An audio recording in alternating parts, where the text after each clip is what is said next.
Well, I think it's demonstrated once again how different operators are searching for ways of looking after the customers.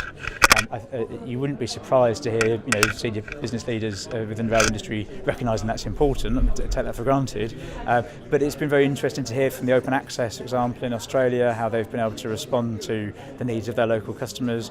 Somewhat jealous sometimes I feel, because of course they're very, a very small organisation can focus things very fast and create significant change. Much harder for enormous organisations. I'm looking forward to what we hear about Italian Railways, because of course that is a much larger organisation. It's a huge organisation, it's a big thing to bring together. And there have been times when if I had a magic wand I might have taken a different approach.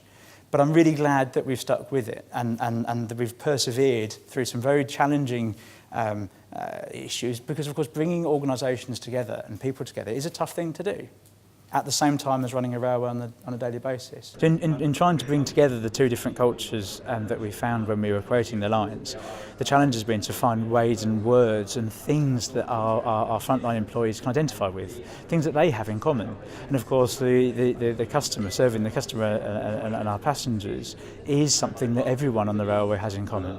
So we've been building on those themes because it's something they can identify with. There have been other areas as well, like safety, for example, or the need to do work efficiently.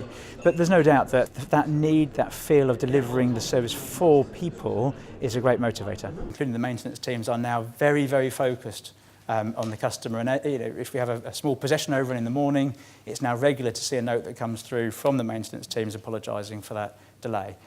Sometimes it's the right thing to do to have a small possession overrun, because it actually allows work to be done so that we don't start the day with a speed restriction, perhaps. We're able to take much more balanced decisions now than we were before.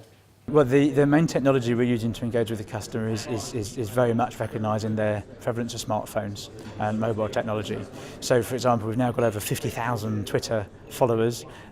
We've issued all of our frontline employees with smartphones so that we can provide them with information, and then some good old-fashioned common sense. So the person in charge of distributing the information sits right next to the control manager at Waterloo, so that everything that we know as a management organisation about what's going on, the customer will know. That's not always enough, because sometimes we don't know everything that's going on whilst an event is occurring or situations are changing very quickly. But as quick as we know, we can formulate a plan and communicate that to our passengers.